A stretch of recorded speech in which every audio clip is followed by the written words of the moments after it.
चार धाम यात्रा करना हर हिंदुओं का परम कर्तव्य होता है। चार धाम स्थलों में यात्रा करने से आध्यात्मिक व आंतरिक उन्नति होती है तथा परमपिता परमात्मा की प्राप्ति भी हो जाती है। अगर आप भी इन दिव्य स्थलों की यात्रा करना चाहते हैं तो अपना रजिस्ट्रेशन जल्द ही करवाइए।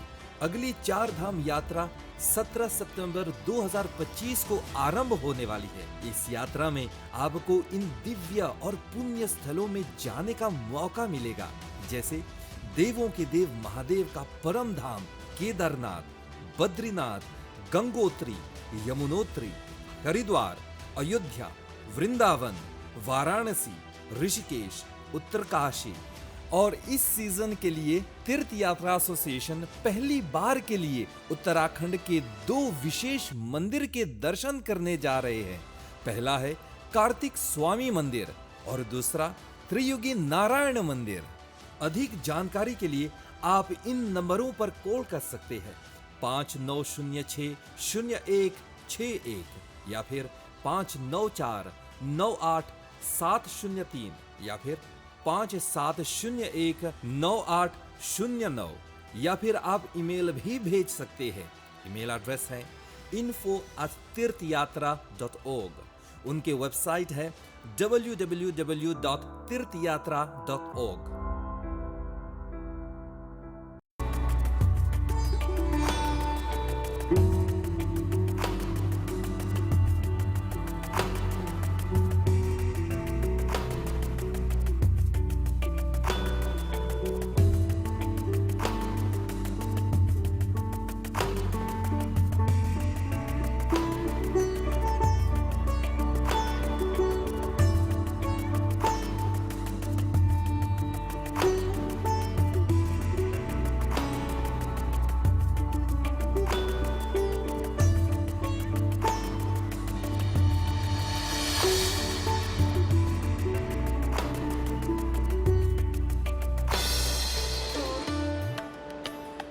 सुबह की पहली किरणों के साथ हम मनाली की मनमोहक घाटियों में जागे।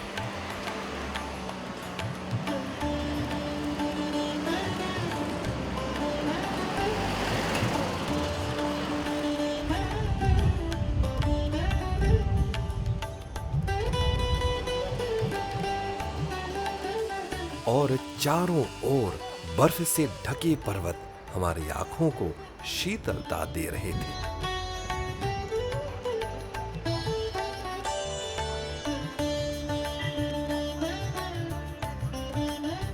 प्यारे दर्शकगण, यात्रा कार्यक्रम के 10वें सीजन के 8वें एपिसोड में आप सभी का हम स्वागत करते हैं।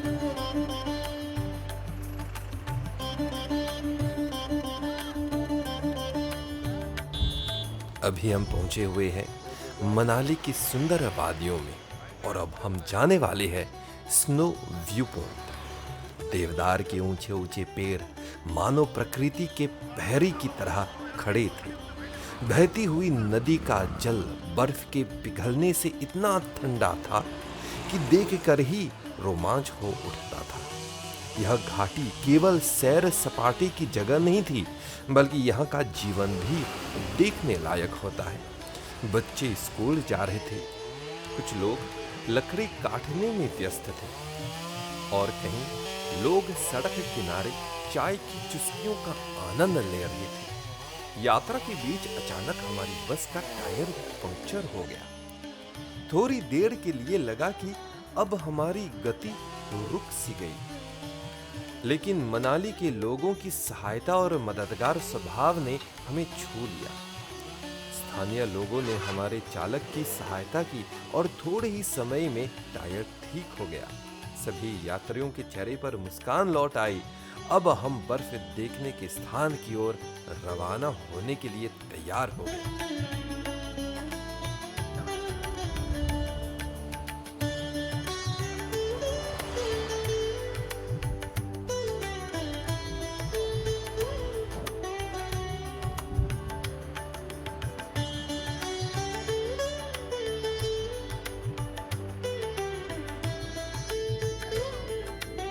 हर्षोल्लास से भरे सभी यात्री जय माता दी का गीत गाने लगे और यात्रा का रंग और भी बढ़ गया।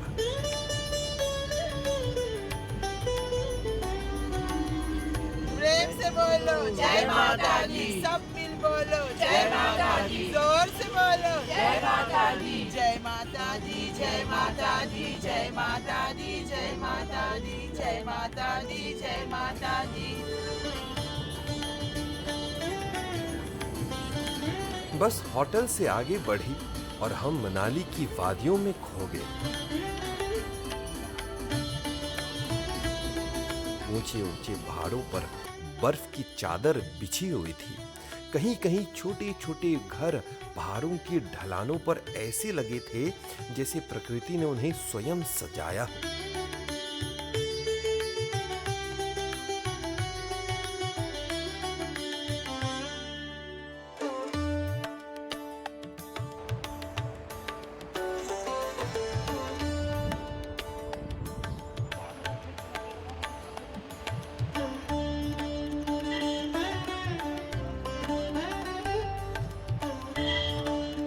देवदार और चीड़ के वृक्षों ने रास्तों को और भी मनमोहक बना दिया। यात्रियों की आंखें बार बार बाहर की सुंदरता में खो जाती थी। तभी रास्ते में एक महिला मिली जो बर्फीले क्षेत्र में पहनने के लिए चश्मा, हेयर बैंड और ऊनी सामान बेच रही थी।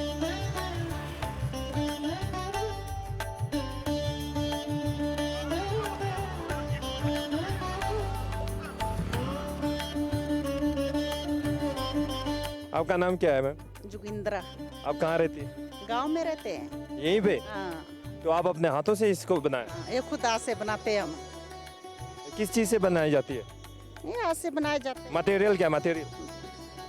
ये मनाली से लाते हैं धागा, फिर खुद हाथ से बनाते, रात को बनाते हैं हम। ये दिन को बेचना पड़ता है भाई, रोजी रोटी है हमारी। तो एक को बनाने में कितना टाइम लगता है? देखो रात को बढ़ते हैं हम 8 बजे 9 बजे तक होती है ये। 1 घंटे में? 2 घंटे में 8 बजे से बनाते हैं हम। तो 9 बजे खत्म हो जाता है। अच्छा, एक रात में आप तो कितने बना देते हैं? फिर बनानी एक ही बनती है। हाँ, फिर घर में काम तो करना पड़ेगा, खाना बनाना पड़ेगा। पति के लिए पति जाते हैं फोटो खींचने। एयर बैंड है बालों में लगाने के लिए। और गोगल? गोगल 100 रुपये की है।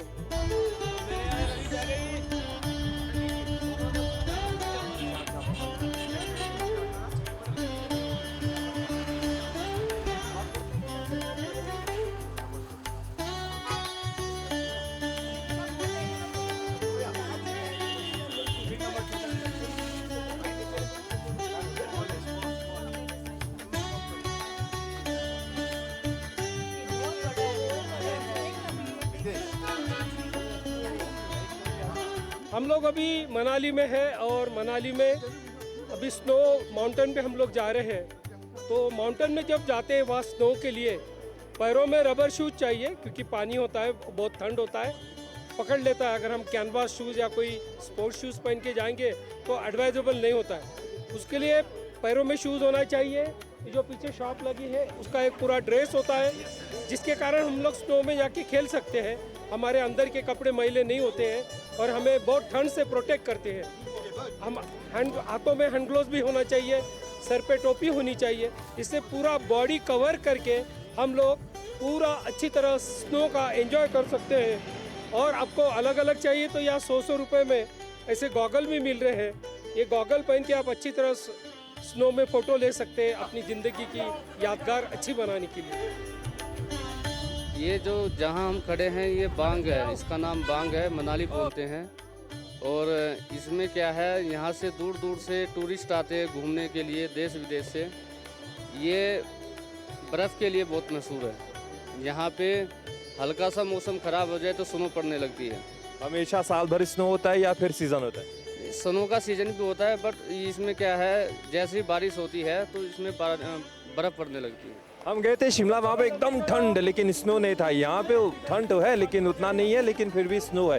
फ़र्क क्यों?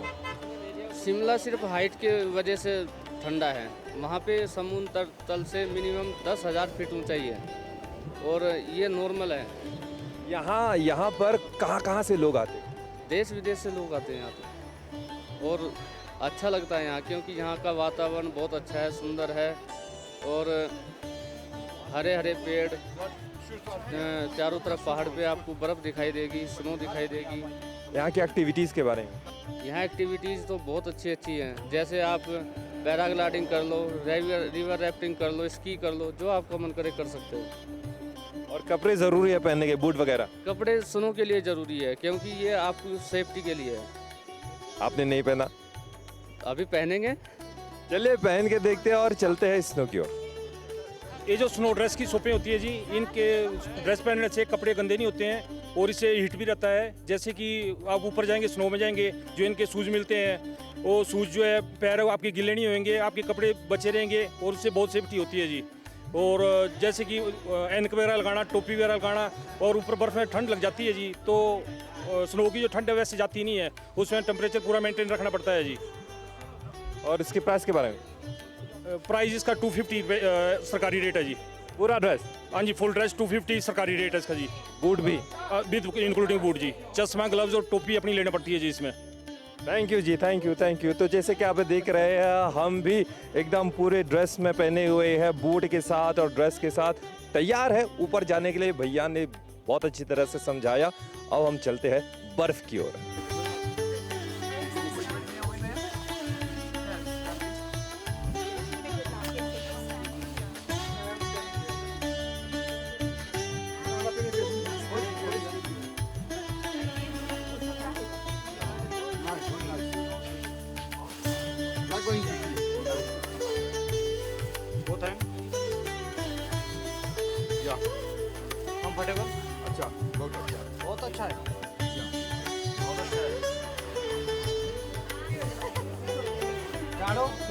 ये ऊपर नहीं है क्या?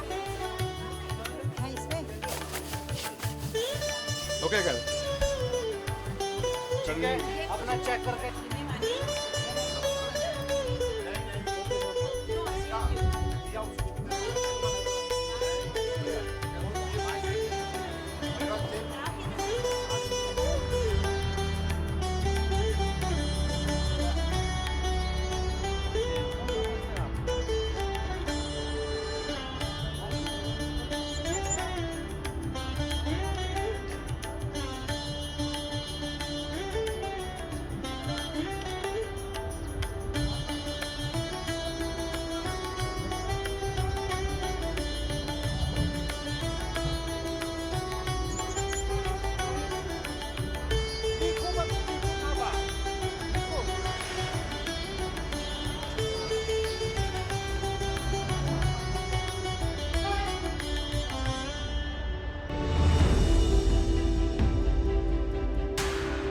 भारतवर्ष में शिव के 12 ज्योतिर्लिंग भगवान शिव की दिव्य प्रकाशमयी शक्ति के प्रतीक हैं। ये पवित्र स्थान आत्मज्ञान, भक्ति और मोक्ष की ओर प्रेरणा देते हैं। 11 नवंबर से 3 दिसंबर 2025 तक तीर्थ यात्रा एसोसिएशन अपनी यात्रा प्रारंभ कर रहा है, जहां 12 ज्योतिर्लिंगों में से 8 ज्योतिर्लिंगों के दर्शन करने का सौभाग्य आपको मिल रहा है। ये 8 ज्योतिर्लिंग इस प्रकार हैं: सोमनाथ, नागेश्वर, भीमाशंकर, त्रिंबकेश्वर, ग्रीष्णेश्वर, वैद्यनाथ, महाकालेश्वर और ओमकारेश्वर के साथ साथ द्वारका और शिरडी साई बाबा के दर्शन करने का मौका भी मिल रहा है। आप अपनी सीट अभी ही बुक कर सकते हैं। रिजर्वेशन के लिए आप इन नंबरों पर कॉल कर सकते हैं: 5906-0161 या फिर 59498703 या फिर 57019809 पर। तीर्थ यात्रा की टोली 11 नवंबर 2025 को भारत के लिए रवाना हो रही है और वापस आ रही है 3 दिसंबर 2025 को। तीर्थ यात्रा एसोसिएशन के साथ आप भी अपने जीवन की यात्रा को सफल बनाइए।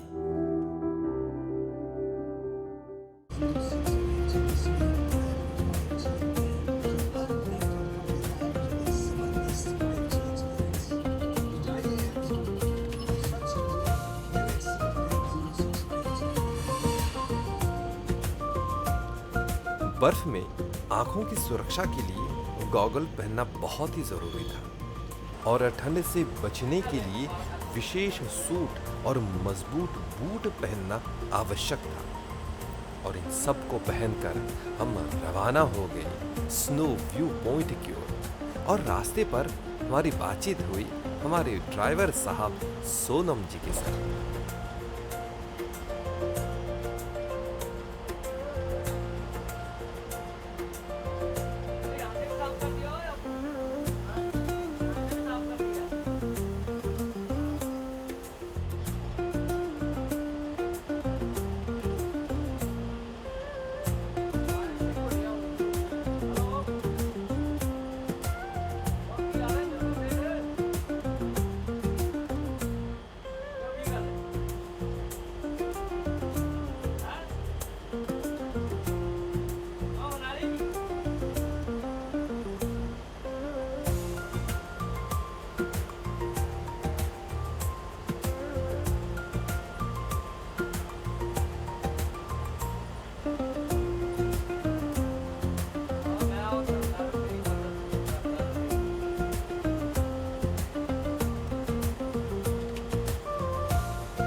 ये देखो जी, हमारे यहाँ पे जनवरी फरवरी में फुल स्नो रहता है आपका। उस टाइम फुल स्नो जब रोड पे रहता तो यहाँ पे 4 व्हील्स गाड़ियाँ ओनली 4 व्हील्स चलेगा आपका, या तो फिर अदरवाइज चेन के साथ चलेगा। जो चेन होता है ना, चेन जो स्नो के लिए लगता है उसके साथ। बाकी हम लोग बहुत मस्त लाइफ जीते हैं जी। सर्दियों में खाना पीना बस ये मुर्गी मर्गी खाना, यहाँ का खान पीन दारू दूरू थोड़ा ज्यादा चलता है यहाँ पे मनाली में थोड़ा दारू मीट मटन थोड़ा ज्यादा चलता है। बाकी ये आपके सामने है सोलंग वैली। देखो सोलंग की वादियों में यहाँ भी दिखाई है सोलंग। जब यहाँ पे सब बर्फ से पूरा ढक जाता है तो आपका मैक्सिमम सब क्लोज हो जाता है। जहाँ तक गवर्नमेंट ने थोड़ा एथोराइज दिया होता है आपका, जो 4 व्हील गाड़ियों के लिए जहाँ तक सेफ्टी रहता है वहाँ तक ये पहुँचाते हैं। बाकी सब घरों में बैठे रहते हैं, अपना ठंडी का एंजॉय करते हुए घर में आग जला के आराम से बैठते हैं जी। यहाँ पे हॉस्पिटल भी है, हॉस्पिटल में आपका फैसिलिटी भी बढ़िया रहता है। यहाँ पे आपका स्कूल वगैरह भी है। विंटर के टाइम पे आपका 2 मंथ स्कूल क्लोज रहता है, जनवरी फरवरी आपका क्लोज रहता है स्कूल। बाकी लोग जैसे कि यहाँ पे एप्पल का खेती करते हैं जी, एप्पल का खेती बहुत रहता है जी। बाकी कुछ गाइड्स का काम करते हैं, 6 महीना कमाते हैं तो 6 महीना घर में बैठते हैं, ऐसा रहता है।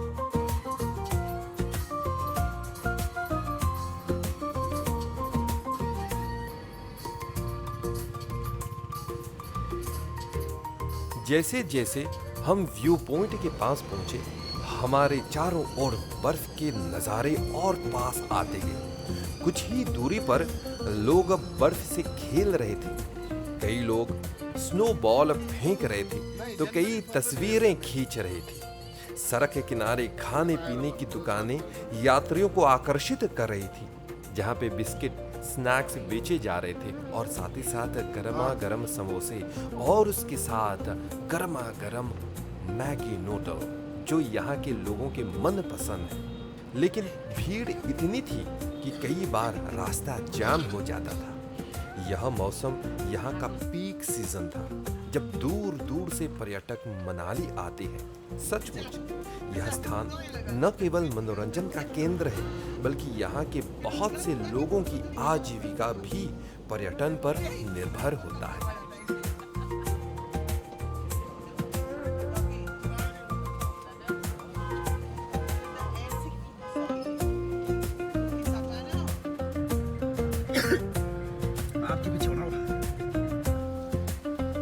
हेलो भैया, हेलो, आपका नाम क्या है? मेरा नाम दावा। अच्छा, इस बर्फीले पहाड़ में आप क्या बेचते हैं? बस मैगी, मोमोज, ब्रेड ऑमलेट और चाय कॉफी, ठंडा ठंडा वो सब है। मोमोज, गर्मा गर्म मोमोज। हाँ, गरम गरम मोमोज और मैगी गर्मा गर्म। या और लोग आते हैं लेने के लिए? बस अभी यहाँ पे देने और लेने का टाइम नहीं मिलता बस। बहुत लोग आते हैं? बहुत लोग यहाँ पे अभी करीब करीब टूरिस्ट आता है। यहाँ पे दिन में 1000 से ऊपर आता है। आपकी टाइमिंग के बारे में बताइए। हमारा टाइमिंग बस सुबह 6 बजे से शाम का 6 बजे तक। ठंड बहुत है यहाँ पे ना। ठंड बहुत है, बस हमारा यही काम है कि आप लोग को तकलीफ ना होने, खाने पीने के लिए तकलीफ ना होने, इसलिए ढाबा लगा के बैठा। आपको आदत हो गई है? आदत हो गया। हम लोग अभी यहाँ की अभी 6-7 साल तक ये स्टार्ट हो गया। यहाँ पे भैया जी ने मसाला रखा है, प्याज भी रखी है और कैबेज है, कैबेज, मैगी जैसे हमने कहा, गर्मा गर्म। ओके भैया जी, थैंक यू, बाय बाय।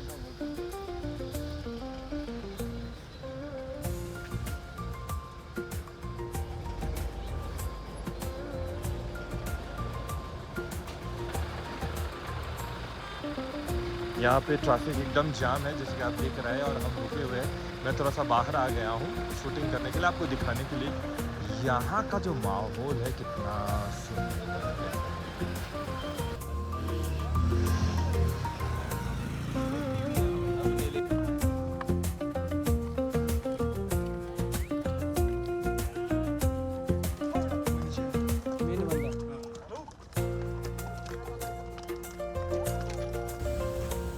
यहाँ पर हम छोटे छोटे बच्चे लेके ठंडे में काम करना पड़ता है और नेपाल से आए हैं हम और यहाँ से ठंडे में काम करते हैं और हमको ढेड़ी मिलता है शाम को। और इधर बहुत टूरिस्ट आते हैं सोलंग वैली में और हम पहाड़ों में मैगी बनाते हैं ठंडों में बस। और पानी लेना पड़ता है इतनी दूर दूर से। Okay sir.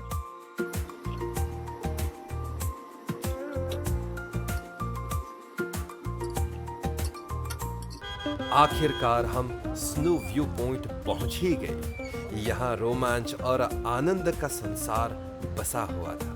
बर्फीले मैदान पर क्वाड बाइक और अन्य गतिविधियां भी थी और ये सब हमको अपनी ओर आकर्षित कर रही थी।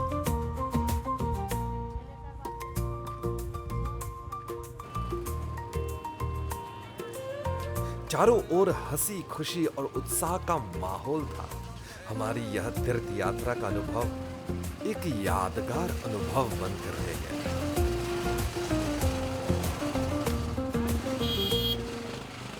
प्यारे दर्शकगण, यह यात्रा कार्यक्रम के 10वें सीजन के 8वें एपिसोड के अंत तक पहुंच गई है। आप साथ देते ही रहिए। अगले कार्यक्रम में हम मनाली में ही रहेंगे और मनाली के बर्फीले पहाड़ों के बीच एक शिव मंदिर में आपको ले जाएंगे। तब तक हमारा साथ देते रहिए, हमारी प्रतीक्षा जरूर कीजिए। हमारी ओर से ओम नमः शिवाय।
चार धाम यात्रा करना हर हिंदुओं का परम कर्तव्य होता है। चार धाम स्थलों में यात्रा करने से आध्यात्मिक व आंतरिक उन्नति होती है तथा परमपिता परमात्मा की प्राप्ति भी हो जाती है। अगर आप भी इन दिव्य स्थलों की यात्रा करना चाहते हैं तो अपना रजिस्ट्रेशन जल्द ही करवाइए।